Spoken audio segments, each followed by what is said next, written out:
நாம் தமிழர் தலைமை ஒருங்கிணைப்பாளர் சீமான் செய்தியாளர்களை சந்தித்து வருகிறார். இந்த காட்சிகளை காணலாம். உயர்ந்தவன் தாழ்ந்தவன் இருக்கக்கூடாது, அதானே உங்க கோட்பாடு. சமதர்ம சமூகம், சமத்துவம், அதானே சமூக மாற்றம், அதானே சமூக முன்னேற்றம், சமூக சீர்திருத்தம். நமக்கு கீழே உள்ளவர்கள், கீழானவர்கள், கிறிஸ்தவர், இஸ்லாமியர், இவரெல்லாம் எதிரின்னா அப்ப நம்மிடம் அது எங்க? அந்த எந்த இனம்? எந்த இனம்? நம்மில் கீழானவர்கள், நம்மில் கீழானவர்கள் அப்படின்னா இதைவிட கொடிய தீண்டாமை சிந்தனை ஏதாவது உண்டா? அது யாரு? உங்கள கீழானவன் யாரு? யாருன்னு சொல்லுங்க. அதனால அம்பேத்கர் மாதிரி இல்ல, எனக்கு நான் யாருக்கு அடிமை இல்லை, எனக்கு யாரும் அடிமை இல்லை, அந்த கோட்பாடு மாதிரி இல்லையே. நம்மில் கீழானவர், அதை யாரு? இந்த சான்று கேட்கிற, விளக்கம் கேட்கிற பெருமக்கள் இல்லை, இந்த திராவிடம் தான், இந்த பெரியாரிய கோட்பாடு தான், இந்த திமுக தான் எங்களுக்கெல்லாம் பாதுகாப்புன்னு சொல்ற கிறிஸ்தவ இஸ்லாமிய பெருமக்கள், இஸ்லாமியர் கிறிஸ்தவர்கள் எதிரிகள் என்று சொல்றது எப்படி? இஸ்லாமியெல்லாம் படிச்சதுனாலதான் நமக்கு வேலை வாய்ப்பு குறைஞ்சு போச்சுன்னு சொன்னதை எப்படி எதிர்க்கிறீங்க? எப்படி எதிர்க்கிறீங்க? பார்ப்பனனுக்கு பயந்து நம்ம இஸ்லாமியர்களுக்கு, முகமதியருக்கு அப்படி கூட சொல்ல, துலுக்கர்களுக்கு கொடுத்த இடஒதுக்கீடு சாணியில கால் வைக்கிறதுக்கு பதிலா பயந்துகிட்டு மலத்துல கால் வச்சதுக்கு சமமாயிருச்சுன்னு சொல்லி சொன்னதை நீங்க எப்படி பாக்குறீங்க? இதுக்கெல்லாம் சான்று கேட்கல. தமிழர் அரசு, தமிழ், தமிழர் என்று பேசுவதெல்லாம் பித்தலாட்ட கருங்காலிகள் பேசுனதுக்கு நீங்க சான்று கேட்கல. தமிழர்னு பேசுறதுதான் இன துவேசம், இன எதிரிகள்னா யாருக்கு எதிரி? தமிழர்கள், நாங்கள் தமிழர்கள் பேசுறது எந்த இனத்துக்கு எதிரி? திராவிட இனத்துக்கு எதிரினா யாரு திராவிடன்? யாரு திராவிட? அது எப்படி தமிழர் இல்லாத இங்கேயுமே ஒரு திராவிட இனம் தனியா இருக்கா? தனியா இருக்கா? இதுக்கெல்லாம் ஏன் நீங்க சான்று கேட்கல? 3000 ஆண்டுகளா இருக்கிற உங்க தமிழ் தாய் உங்களை எல்லாம் படிக்க வச்சாலா அப்படின்னு கேக்குறீங்கல்ல? அப்ப 3000 ஆண்டுகளா நாங்க படிக்காமலையா? வள்ளுவன் வந்தான், கம்பன் வந்தான், கபிலன் வந்தான், இளங்கோ வந்தான், அவ்வை அறிவு மூதாட்டி வந்தால், இத்தனை இலக்கியங்கள், இத்தனை காப்பியங்கள் இதெல்லாம் வந்தது. உலகிலே ஆக சிறந்த வாழ்வியல் நன்னறி வகுத்து கொடுத்திருக்கான் வள்ளுவன். உலகம் முறை கொண்டாடிக்கிட்டு இருக்கும் போது அந்த அது மலம்னு சொல்றது, இதெல்லாம் எப்படி வந்தது? படிக்க வைக்காம தான் வந்ததா? 63 நாயன்மார்கள், ஆழ்வார்கள், அவங்களாம் குப்பையா? இலக்கியத்துல பக்தி இலக்கியம் அல்லது ஏதோ ஒண்ணு, அதையெல்லாம் நீங்க குப்பைங்கிறீங்க. வள்ளுவன் ஒரு முட்டாப்பைய, கம்பன் ஒரு முட்டாப்பைய, அவன் ஒரு எதிரி, இளங்க ஒரு எதிரி, இதெல்லாம் எதிரிங்கிறீங்க. படிக்கவே இல்லைன்றீங்க. நாங்க கல்வி சிறந்த தமிழ்நாடு, புகழ் கம்பன் பிறந்த தமிழ்நாடுங்கிற பாரதி ஒரு காலம் தானே. இப்ப எது சரி? எது சரி?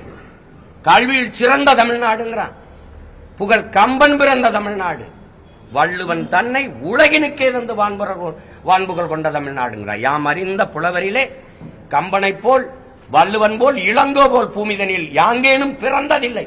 உண்மை வெறும் புகழ்ச்சி இல்லைங்கிறான். இவர்களை போல புரட்டு பொய் வச்சுட்டு தெரியலமே, உண்மை வேறு, இது புகழ்ச்சி இல்லைங்கிறான். நீங்கள முட்டாள், ஒண்ணுமே படிக்கல, அவன் முட்டாள், திருக்குறள் திருவள்ளுவர் முட்டாள் அப்படின்னா நீங்க யாரு? எவ்வளவு காலத்துக்கு நீங்க இது பண்ணுவீங்க? அம்பேத்கரையும் பெரியாரையும் ஒப்பிடுறது மாதிரி ஒரு ஏதாவது ஒண்ணு இருக்கா? ஒரு முரண் இருக்கா? ஒரு முரண் இருக்கா? சிலைய ரெண்டு ஒன்னா வச்சா ஒன்னாயிருமா? ரெண்டு பேர் சிந்தனை ஒன்னா. ஆனால் அம்பேத்கர் உலகத்திலே ஆக சிறந்த கல்வியாளர். இவர் என்ன? இவர் யாரு? முதல்ல அவன் ஆகப்பெரும் தத்துவார்த்தவாதி. இவர் யாரு? தான் தோன்றதெல்லாம் பேசிட்டு போறது. அவன் உலக பொதுமைக்கான சித்தாந்தவாதி. வரலாற்றில் புறக்கணிக்கப்பட்ட இனத்தின் மக்கள் ஒரு நாள் தங்களுக்கான வரலாற்றை தாங்களே எழுதுவாருங்களா? அண்ணல் அம்பேத்கர் கோட்பாடு ஒரு சமூகத்திற்கா, ஒரு இனத்திற்கா, உலக பொதுமைக்கா? சொல்லுங்க. உலக பொதுமைக்கா? இழந்துவிட்ட உரிமைகளை பிச்சை கட்டு பெற முடியாது, போராடித்தான் பெற்றாக வேண்டும் போதிச்சது ஒரு இனத்திற்கா, ஒரு சமூகத்திற்கா, ஒரு நாட்டுக்கா, உலக பொதுமைக்கா? Universal thoughts. நான் யாருக்கும் அடிமை இல்லை, எனக்கும் யாரும் அடிமை இல்லை. இது யாருக்கானது? அப்படி ஏதாவது ஒரு கோட்பாடு சொல்லுங்க. சிந்திச்சது, பேசியது, எளிதெல்லாம் தமிழ் பேரினத்திற்கு எதிரானது. தமிழ் சனிய. தமிழ்ல என்ன இருக்குது? தமிழ் ஒரு காட்டுமிராண்டி மொழி. சரி, நீங்க எந்த மொழியில பேசுனீங்க வாழ்நாள் முழுமைக்கு? எந்த மொழியில எழுதுனீங்க இந்த கோட்பாடுகளை? இந்த சனியன்ல தானே, இந்த சனியன்ல தானே பேசுனீங்க. அப்ப எந்த கோட்பாடு உறுதியானதா இருக்குது? ஆதாரம் என்கிட்ட கை எல்லாத்தையும் எடுத்து மறைச்சு வச்சுக்கிட்டு வெளியிடுங்க, நான் எடுத்தாரேன் ஆதாரம். இப்ப நான் வெளியிட்டு இருக்கிறோம்ல, நாங்க என் பிள்ளைகள் வெளியிட்டு அந்த ஆதாரம் பத்தல அப்படின்னா நீங்க அரசுடமே ஆக்கிட்டு சரியான ஆண் மக்கள் என்கிட்ட ஆதாரம் கேட்டு நான் தரேன். எழுந்து வந்ததெல்லாம் திராவிடம் அது இது பேசி எங்களை ஒழிச்சு முன்னாடி வந்த என் தாத்தன் பாட்டன் நசுக்கி தள்ளிட்டீங்க. இது பிரபாகரன் பிள்ளைகளின் காலம். இது ஒருத்த எதிர் நிக்க முடியாது, கருத்தியலாவோ அரசியலாவோ. சும்மா வந்து பேச கூடாது. எந்த கேள்விக்கு உங்ககிட்ட பதில் இருக்கு? எந்த கேள்விக்கு பதில் இருக்கு? பார்ப்பன துலுக்கன், பார்ப்பனனும் எதிரி, துலுக்கனும் எதிரி. என்னை போய் நீ RSS பிஜேபி சொல்லி கொடுக்குற? இஸ்லாமியர்கள் வேற நாட்டவர்னு பேசிருக்காரா இல்லையா? எழுதியிருக்காரு, வேற நாட்டவர்னு எழுதியிருக்காரு. இதேதான் RSS பிஜேபி சொல்லுது, இஸ்லாமியர்கள் வேற நாட்டவர்னு. அதேதான் நீங்க சொல்றீங்க. RSS பிஜேபியின் குரல். நாங்கள் என் இன மக்கள்ங்கிறோம். இஸ்லாமியர் கிறிஸ்தவர்கள் எதிரிகள். சரி, இஸ்லாமிய கிறிஸ்தவன் யாரு? நீங்க யாரு? பெரியார் நீங்க யாரு? இங்க இருக்கிற இஸ்லாம் கிறிஸ்தவன் யாரு? அவ்வளவு இந்த மண்ணின் மக்கள், தமிழை தாய்மொழியாக கொண்ட பூர்வீக மக்கள் சாதிய இழிவு, தீண்டாமை, கொடுமையை சகிக்க முடியாமல் இந்த மார்க்க மதத்தை ஏற்று வழிபாட்டு போனவன். தெரியுமா தெரியாதா? அப்புறம் நீங்க அவனை வந்து வேற நாட்டவன்னா, அவன் கொடுத்த இடஒதுக்கீடே தப்புன்னா எப்படி? ஆனா இவங்க தான் எங்களுக்கு பாதுகாப்பு, பேரரண் அப்படின்னு நாங்க நம்பிக்கிட்டு இருக்கணும். எந்த இடத்துல எங்களுக்கு நின்றுருக்கீங்க? என் மொழியே இழிவு, அது ஒரு சனியா, அது அதை விட்டு ஒளின்னு சொன்ன அன்னைக்கு உங்க கோட்பாடு தெரிஞ்சு போச்சு. மொழிதான் எனக்கு மட்டும் இல்ல, உலகத்தில் எல்லா தேசிய இனத்திற்கும் கலை, இலக்கியம், பண்பாடு, வழிபாடு, வரலாறு, அறிவியல், அரசியல் எல்லாத்தையும் தருவது மொழிதான். மறுக்க முடியுமா? அப்ப அந்த மொழியே இல்லைன்னா நீங்க என்ன முற்போக்கு, என்ன சமூகம், சீர்திருத்தம், எது என்ன இருக்குது? இத்தனை எடுத்து வைக்கிற எதுக்குமே சான்று கேட்காது. நீங்க இதுக்கு சான்று கேட்குங்க.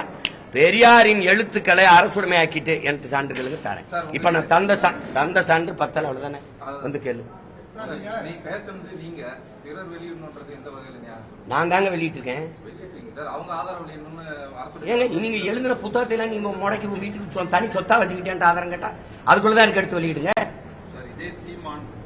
சார், இதே சீமான் வந்து 2011 எழுச்சி மலர்ல வந்து பெரியாரோட படத்தை தான் முதல் இடத்துல போட்டிருந்ததாகவும், அப்போ வந்து பெரியார் இப்போ வந்து அவருக்கு எதிர்ப்பா பேசுறாரு. நீங்க தானே பெரியாருக்கு எதிரின்னு என்னை கற்பிச்சீங்க. போக போக நீங்க வந்து தமிழ் தேசியம் எதிரின்றீங்க. தமிழ் தேசிய அரசியல் எதிர், தமிழ் தேசியம் ஆபத்துன்னு. ஆமா ஆபத்து.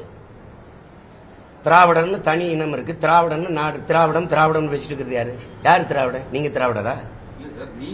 நீங்கள் என் இன முன்னோர்களை, எங்கள் அடையாளங்களை, எங்களுக்கான பெருமைகளை மறைக்கும் போது அதை ஒழிக்க வேண்டிய தேவை வருது. நீங்க பெரியாரு பேசினாரு, பெரியாரும் சாதி ஒழிப்பு பேசினாரு, பெரியாரும் பெண்ணியம் பேசினாருன்னா பேசாம போயிருப்போம். பெரியார் தான் அப்படிங்கும் போது நீ என்ன சமூக சீர்திருத்தம் பண்ணிட்டவன்? பெரியாருக்கு கொள்கை இருந்தா இப்ப நான் கேட்கறது பதில் சொல்ல. பெரியாரை பேசுறவங்களுக்கு தான் இந்த பதில பேசுறேன். நீங்க என்ன வச்சிருக்கீங்க? இப்ப நீங்க பெரியார் இல்ல, பெரியாரை எடுத்துக்கிட்டே வர, நீ வர்றவே எனக்கு பதில் சொல்லு. வள்ளலார், எங்கள் மூதாதை வள்ளலார் வைகுந்தரை தாண்டி என்ன நீ சமூக சீர்திருத்தம் இங்க பண்ணிக்க?